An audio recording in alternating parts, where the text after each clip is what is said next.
The Galactic Council chamber on Cytherion was massive and bright. 1,000 glowing banners from different worlds hung high above. Strange languages filled the air, spoken by beings of all shapes and sizes. This was the heart of galactic diplomacy. In the center of the room stood Earth's ambassador, Julian Maris. He wore a simple black uniform, the Earth emblem shining on his chest. His voice echoed through the chamber. Earth has come in peace. We only ask for fair treatment among the stars. Some delegates nodded. Others frowned.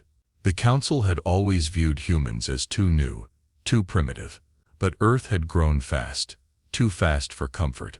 Suddenly, a sharp sound cut through the hall. A flash of light. Screams. An energy blast struck the floor near Julian. He stumbled back, shielded by security bots. A shadow darted through the crowd. An assassin. Security drones chased the figure as chaos spread. Council guards raised shields, trying to calm the room. From a hidden balcony, High Chancellor Veltorek watched with cold eyes. He made no move to stop the panic. Beside him, his advisor whispered, "We must blame Earth." Veltorek nodded slowly. "Yes, the galaxy will demand it." Back on Earth, in the orbiting defense station near Jupiter, Commander Rhea Solis received the news. She stood on the bridge of Eclipse 1, a sleek, dark matter warship. Her short black hair was tucked behind one ear, her eyes sharp and alert. "Assassination attempt at the Council?" she asked. "Yes, ma'am," replied her second-in-command. "The ambassador is alive, but the Council suspects human involvement." Rhea's jaw clenched. Of course they do. She looked out at the fleet floating in silence nearby. 8 warships, powered by dark matter, faster, stronger, invisible to most scanners, built in secret, created to protect Earth if diplomacy failed. "We didn't come looking for war," Rhea muttered, "but we won't be pushed around." Within hours, Earth's leaders made a choice. They revealed the warships to the galaxy. A message was broadcast from Eclipse 1. The image of Rhea standing on her ship filled screens across hundreds of worlds. "We are not your enemy," she said clearly, "but we are no longer defenseless." The reaction was instant. Shock, fear, outrage. The Galactic Council called for an emergency summit. Veltorek demanded Earth's disarmament. Back on the bridge, Rhea looked at the stars. Quiet. Endless. "They think we're dangerous now," she whispered. Her second-in-command asked, "What will they do?" Rhea didn't blink. "They'll come for us." Commander Rhea Solis stood alone in her quarters aboard Eclipse 1. The room was small and quiet. A single window looked out into deep space, where Jupiter's red storm turned slowly in the distance. Rhea had been a soldier since she was 19. She had seen war, death, and fear. But nothing like this. The dark matter warships were the most powerful machines humanity had ever built.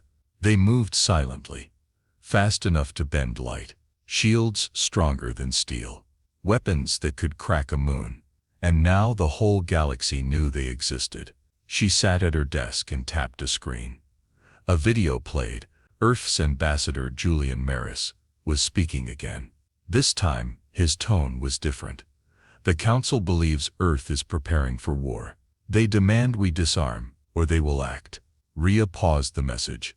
Her jaw tightened. She already knew what this meant. The Council was afraid, and when they were afraid, they acted fast and without mercy. Her door chimed. It slid open, and her second-in-command, Lieutenant Kieran Dace, stepped in. He looked tired. Everyone did. "Commander," he said. "Orders from Earth Command.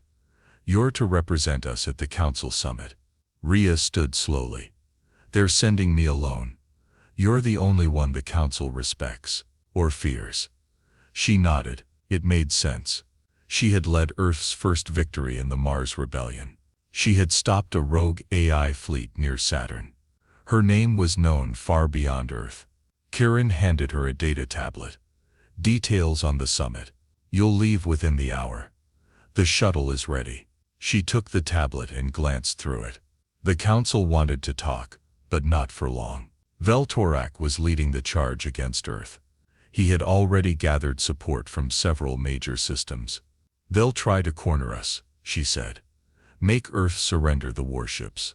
"Will we?" Rhea looked up at him. Her voice was steady. "Not if I can stop it."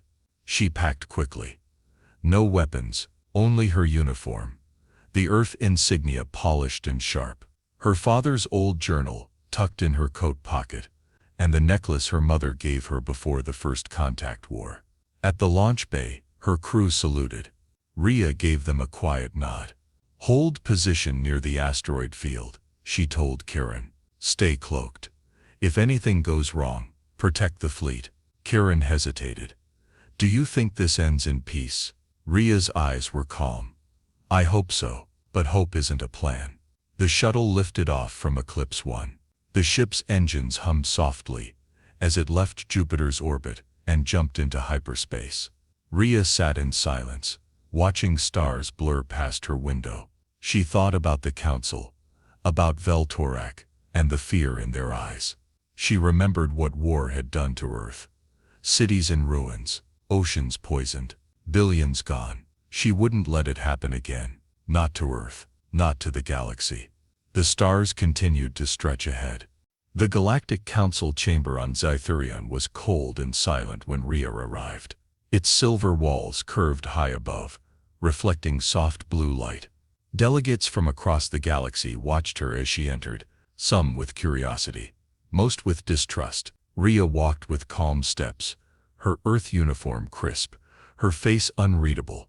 She felt the weight of every eye in the room. Even after years of war and politics, this moment was different. She wasn't just a commander now. She was Earth's voice. High Chancellor Veltorak sat at the head of the chamber. Tall and thin, his skin shimmered like polished stone. His black eyes followed Rhea's every move. "Commander Solus," he said, voice smooth and cold. "You arrive at a dangerous time. Your world walks the line between peace and war." Rhea stood tall. "Earth has never wanted war. But we will not kneel to fear." A murmur rippled through the crowd. Veltorak rose from his seat. "Your dark matter warships violate every treaty signed when Earth joined this council. Weapons of that scale are forbidden." Rhea didn't flinch. "We built them after being attacked. Earth has survived invasions, betrayals and silence from this council. We had no choice but to defend ourselves." A delegate from the Jaran Empire, a tall creature with 6 arms, spoke next. "Your weapons threaten every planet in this chamber. You must disarm, or face united force." Rhea took a breath. She had expected this. "If the council wants peace, talk to us. But threats will get you nothing." The room fell quiet. The tension was sharp. Veltorak smiled, but there was no warmth in it. "We will vote. Earth has until then to reconsider." Later that night, in a small guest room deep inside the council tower, Rhea met with her aide from Earth's embassy, a young diplomat named Aaron Wells. "Any change in tone?" Aaron asked, pacing. "No," Rhea replied. "They're preparing for war." Just then an alarm blared. Red lights flashed. Rhea stood instantly. "What now?" she asked. A council guard rushed in. A ship in the central dock exploded. One delegate injured. Sabotage suspected. Rhea's eyes narrowed. "Let me see the footage." In the control room, screens showed the damage. Smoke and fire poured from a small transport ship. Then a security feed showed something strange. Just before the blast, a cloaked figure placed a device on the hull. The figure moved too quickly for most species. Too smoothly. But not like a human. "It wasn't us," Rhea said sharply. Veltorak appeared on a nearby screen. "That ship carried council supplies. The device matches Earth tech." Rhea clenched her fists. "That's a lie." "Prove it," Veltorak said. And the screen went dark. Back in her room, Rhea replayed the footage over and over. She noticed something strange. A flicker in the cloak. A brief outline of sharp shoulders and double-jointed legs. Not human. Not even close. She sent the clip to Aaron. "Enhance the image. Look for known alien mercenaries." Someone wants to frame us. Aaron nodded. I'll get on it. Rhea stared out the window, watching ships drift near the council tower. They're not just afraid of us, she whispered. They're setting the trap. Rhea sat alone in the dim light of her quarters. Outside, Cytherean's twin moons drifted slowly across the sky. She stared at the enhanced video on her tablet screen. The image was clearer now, just enough to see the figure's shape. Not human. It had long limbs, insect-like joints, and a faint green glow under its cloak. Aaron's voice crackled through her communicator. It's not from Earth, Commander. We cross-checked the body shape. It's Kravex. Rhea's eyes narrowed. The Kravex were mercenaries from the outer rings, hired guns known for doing dirty work in secret. No one trusted them, but they were often used by powerful people who didn't want blood on their own hands. Who hired them? Rhea asked. We're digging, Aaron replied. But Kravex records are sealed tight. No names, just credits transferred from a council account. Rhea stood up. Her thoughts were clear now. Someone within the council wanted this war, wanted Earth to be the villain, and she had a strong guess who it was. She requested a private audience with council leader Veltorek. The chancellor agreed. They met in the upper chamber where starlight streamed through the glass ceiling. Veltorek stood by a long window, hands folded behind his back. You bring more excuses, Commander, he said, not turning around. Rhea stepped closer. I bring proof. She placed the tablet on the table. The video played again, the figure planting the bomb. The Kravex shape, the green glow, the foreign movement. Veltorek watched in silence.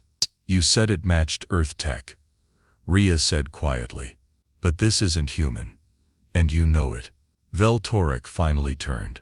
His face was calm, but his eyes were hard. You have no idea what you're playing with, he said. I know fear when I see it, Rhea replied. You're afraid of Earth. You want to crush us before we grow stronger. The Chancellor stepped closer. The Council holds peace by keeping power balanced. If one species grows too fast, others fall. That brings chaos. We didn't ask for power, Rhea said. We asked for respect. Veltorek's voice dropped.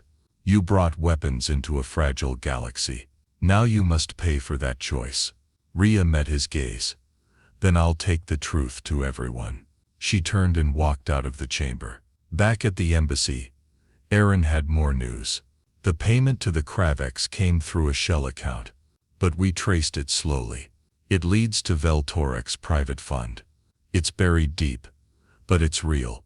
Rhea nodded. Send it to my ship. All of it. She called Eclipse 1. Her voice was steady. This is Commander Solus. I'm returning to the fleet. Prepare for transmission. Kieran responded. Yes, Commander. The fleet is cloaked and ready. Should we power weapons? Only if they fire first, she said. We're not starting a war. We're exposing the truth. As the shuttle lifted from Cytherean, Rhea looked back at the council tower, glowing behind her. She wasn't just defending Earth now. She was fighting to break a system built on fear. This time humanity would not be silent. The blackness of space was calm, but Rhea felt the storm coming. Her shuttle emerged from hyperspace and docked with Eclipse 1. The dark matter warship floated silently near the wormhole gate that connected to the Council's Central Fleet Command. Around it, Earth's hidden fleet remained cloaked, silent shadows in the void. Rhea stepped onto the bridge. Kieran greeted her with a sharp salute. We've received scans. The Council fleet is on its way. 24 ships, armed. Rhea didn't flinch. Any movement from Veltorek? He's leading the fleet himself. That was all the confirmation she needed. Veltorek wasn't coming to negotiate. He was coming to end Earth's rise, to destroy the warships before the truth could spread. Rhea turned to her crew. Get me a system-wide broadcast channel. A communications officer nodded. Channel open. You're live. She stood in front of the main console. A camera lens blinked to life. Her face filled screens across dozens of planets and ships. This is Commander Rhea Solis of Earth. I speak not just for my world, but for every voice ignored by power. She tapped a control. The video of the Kravix agent planting the bomb played on the screen behind her. This attack was blamed on Earth. But as you can see, it wasn't us. The Council was manipulated. And we now have proof that High Chancellor Veltorak paid for that sabotage. Gasps filled viewing halls across the galaxy. Ships paused. Delegates froze. Earth never wanted war, Rhea continued. We wanted protection. We wanted a seat at the table. Veltorak feared that. So he chose to silence us. But we will not be silent. The transmission ended. Silence followed. Long and heavy. Then Council ships appeared near the wormhole, sleek, silver, and armed. But they didn't attack. Veltorak's voice came through the comms, tight with anger. You dare to accuse me? Lies from a primitive world. Rhea responded calmly. Then prove us wrong. Open your records. Show the galaxy your hands are clean. Veltorak said nothing. A new voice joined the channel. It was Daravin, the representative from the Ikar Dominion, a neutral species known for their fairness. We have seen the footage, Dara said. We request an emergency vote of no confidence in the Chancellor. Other voices followed. More and more delegates siding with truth. Still Veltorak's ships powered down. One by one. Some turned away. Others stayed still, unsure. Still Veltorak's final message came through like a whisper. You've undone centuries of balance, Commander. No, Rhea replied. We've just started correcting it. A shuttle from the Council fleet detached and headed back to Zethurian. Veltorak was aboard, silent in defeat. Back on Eclipse 1, Rhea let out a breath. She hadn't realized she'd been holding. Kieran turned to her. We won. No, Rhea said quietly. We were heard. That's the first step. The stars outside no longer seemed so distant. A soft breeze passed over the fields outside the new Earth Council building. The sky was clear, with two suns shining gently above. Birds, both native and alien, chirped in the distance. It was peaceful. Inside, Commander Rhea Solis stood at the center of a new chamber. Smaller than the Galactic Council's Grand Hall, but filled with hope. Around her sat leaders from Earth and other member worlds. Species who once doubted each other now listened as equals. Veltorak had been removed from power 2 weeks ago. His secret dealings exposed. His lies recorded in history. A new chancellor had not yet been chosen. Instead, a temporary leadership council was guiding the galaxy toward reform. And Earth finally had a real seat at the table. Rhea spoke clearly, her voice calm. We have agreed to place all dark matter technology under shared oversight. No more secrets. No more hidden weapons. We will grow stronger together. The delegates nodded. The vote passed. The war that nearly began had ended without a single shot. Later, Rhea walked through the base's quiet halls. She paused at a window, watching a training yard below. New recruits, human and alien, moved through drills side by side. Among them was a young girl with short black hair and bright eyes. She reminded Rhea of herself. Kieran joined her, carrying 2 cups of tea. Peace looks strange, he said, handing her a cup. Rhea smiled faintly. Strange is good. Still watching the recruits. They're the future. We've kept them alive. Now we teach them better. He nodded. You did it, Rhea. You changed the galaxy. She shook her head. We all did. We stood up. We told the truth. That's all it took. They stood in silence, sipping tea as the suns lowered in the sky. Ships passed overhead, peaceful and slow. No weapons, no shields. Just travelers. A message came through her wrist comm. Arin's voice crackled. Commander, just a report. Scouts have noticed movement near the Kravix belt. Nothing serious. But strange activity. Rhea didn't answer right away. She looked out the window again. There will always be someone chasing power, she said quietly. But this time we'll be ready. She turned back toward the command center, her long coat moving behind her. Kieran called after her. Still can't rest. She smiled over her shoulder. Later, Right now there's more to do. The door closed behind her. The galaxy wasn't perfect. Peace was never easy. But Earth had earned its place. Not through fear, but through strength, truth, and unity.